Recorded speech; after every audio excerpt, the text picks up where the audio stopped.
Eu já falei inúmeras vezes aqui que eu não sou muito fã de sequências, né? Eu acho que as sequências, sem ser traçadas desde a proposta inicial, elas geram somente um produto sem propósito e com apelo nostálgico, simplesmente para a indústria faturar.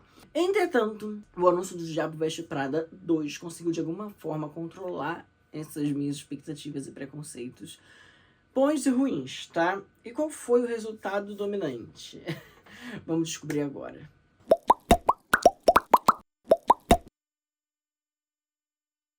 20 anos após o clássico longa-metragem sobre a carrasca chefa da revista de moda e sua secretária brega conquistar o público, a sequência chega em nossas mesas com capa dura. Isso tudo se deve à maturidade e à evolução dos personagens, universo também e do público que se criou, né? E o segredo dessa sequência está agradando tanto o público quanto a crítica, pode ser considerado em diversas camadas. A gente vai ver isso hoje, agora aqui.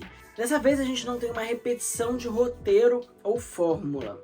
Seria o bastante a gente ver a mesma coisa do primeiro filme, como acontece em inúmeras sequências, meio que um Ctrl-C, Ctrl-V? Miranda humilhando a Andy, a mocinha dando a volta por cima no fim, os mesmos personagens, a mesma mecânica, não funcionariam, gente. E não funciona na maioria das vezes, por isso que eu sempre falo que eu não gosto de sequências aqui. O primeiro passo, o primeiro segredo foi assumir a passagem de tempo. Isso é muito legal. 20 anos é coisa pra caraca. E não somente o físico muda, mas também o mundo muda. A Miranda de 2006 sobreviveria ao 2026 com compliance, por exemplo. Uma revista de moda ficaria de pé com as redes sociais, a internet na palma da mão. O nepotismo e a própria indústria também são temas vindos à tona. Então, assim, todos esses questionamentos e temas criam-se camadas e deixa-se o filme mais maduro. Com certeza, a gente tem um roteiro mais sólido, deixando o ambiente e os personagens esféricos mais trabalhados.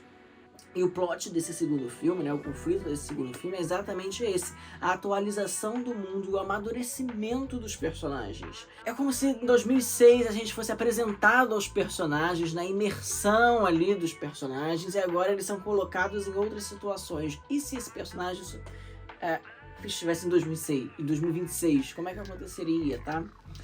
E talvez o tempero do primeiro filme não seja o que vocês estavam ou deveriam esperar aqui. Miranda Priestly é a grande locomotiva, sim, mas essa vilã, ela se torna tão grande pelo mistério, frieza e distanciamento, sabe? Ela é vilã por causa disso. E aí, quase que é uma personagem como se ela não fosse um ser humano, quase, né? Claro que há alívios dramáticos que humanizam e trazem essa personagem para nossa realidade, né? Mas o segredo do primeiro filme era não revelar o íntimo da diaba. Sempre foi essa carta na manga. Aqui, nesse segundo filme, ele não tem medo de trazer esse íntimo, esse lado, esse prisma de Miranda, né, trazendo-la para a primeira pessoa, e a gente está mais próximo dela, em momentos de alegria e família. Foi errado? Fico me questionando. Acho que não, né? Eu gostaria de deixar ainda algumas cenas no imaginário, mas no geral funciona a gente trabalhar temas e trazer mais justificativas para Miranda. O elenco original, né, Meryl Streep, Anne Hathaway, Emily Blunt, Stanley Tucci e algumas outras participações especiais, eles voltam para o Diabo Veste Prada 2, assim como o próprio diretor, David Frankel. E a química desse reencontro é notória, fazendo que, assim, a gente reconheça de cara o mesmo universo de 2006. Outra coisa que também me chamou a atenção, e aí é um pouco polêmica, porque eu já vi muita gente comentando aí, foi a fotografia. Mas antes de falar de fotografia, eu gostaria de pedir aquele like pra vocês e lembrar para vocês compartilharem esse vídeo com quem gosta de moda e cinema. Se você é novo aqui, você vai, se inscreve, ativa o sininho também para não ficar de fora de nenhum debate cinematográfico, tá bom? Só esse recadinho aqui, agora a gente vai voltar a desenrolar essa película. Muita gente está vindo criticar não somente a fotografia do Diabo Veste Prada 2, mas no geral dos últimos filmes da indústria. E eu vejo não só nos mesmos canais na internet. É bem unânime, né? A galera falando que a fotografia vem pecando principalmente no quesito de colorimetria. Colorimetria é o processo de colorir o filme, né? Igual botar filtro, que você bota aí na sua foto antes de postar. É mais ou menos isso. Você puxa o contraste, desce a saturação, é tipo isso. Hoje a maioria dos filmes vem com bastante contraste e pouca cor viva, independente do gênero. E vocês têm muita razão, né? A gente compara, inclusive, com o filme de 2006. E em 2006 a gente tem um filme mais solar e agora a gente tem um filme mais noturno. Uma outra observação e percepção é de essência de fotografia na montagem nesse segundo filme, e montagem também nesse segundo filme, que ele às vezes remete pro primeiro. A gente tem algumas cenas de elipse, já falei aqui que é elipse, é passagem de tempo, né, aquelas cenas mais montadas. E aí nesse segundo filme tem esse contraste numa colagem de uma música passando, no fundo a fotografia ela fica mais granulada, como se fosse uma película mesmo, remetendo a algumas cenas lá do primeiro filme também. Aquelas transições de passar por trás de pilastra, passa por trás da roupa, passa por trás do carro, né, e vai passando o tempo também, que era bem marcante lá atrás, também tá aqui. A gente tem os easter eggs em figurinos, figurantes, falas, cenários, marcações de cena. Mas o legal aqui é que esses fanservice, se assim posso dizer, né, eles não estão em primeiro plano, não estão ali escancarados, eles surgem de uma forma muito natural. E falando também em figurino, eu não poderia não falar de figurino nesse filme, né, por mais que não seja a minha área, mas ao todo eu tenho algumas curiosidades. Anne Hathaway, por exemplo, ela teve mais de 47 trocas de figurinos ao longo dessa produção, tá? E aí eu incluo coletes, blazers, blusas, calças, de cintura baixa, cintura alta, principalmente. E Meryl Streep, enquanto isso, ela teve aproximadamente 28 mudanças de figurino, tá?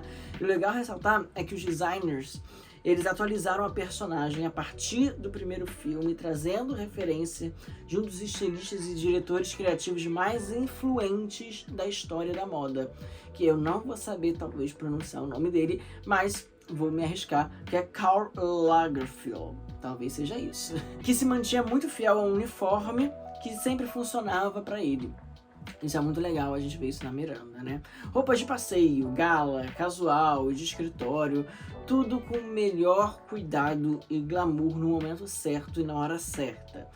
Um grande candidato para Oscar nessa categoria, tá? A peruca, inclusive, de Meryl Streep, é que ela usou pra parecia que tá valorizando mais todo o conjunto da atualização do figurino e das expressões faciais dela. Eu gostei muito. Menos é mais, né, gente? No geral, a Andy, né, a nossa mocinha, ela amadureceu muito e é muito gratificante a gente ver a personagem forte, vivendo quase a mesma situação, só que uma mentalidade e uma bagagem muito diferente de como lidar com aquilo tudo, né? No primeiro ato de apresentação do filme, né, a gente não fica confortável, não fica claro pra onde a gente vai, sabe? Talvez, assim, vendo pela primeira vez essa insegurança, ela nos prenda e aí a gente não consiga relaxar e curtir muito. Aí, a partir do primeiro plot twist, você desperta pra saga soltando um palavrão de surpresa, talvez. E essa agilidade do roteiro e da montagem, ela não deixa a peteca cair, gente. Mas se esquece ou acaba dando valor a situações que não tem fim. E isso me incomodou, tipo um caso de um vestido manchado. E aí depois não tem final. Eu fiquei esperando, às vezes, uma conclusão de um plot.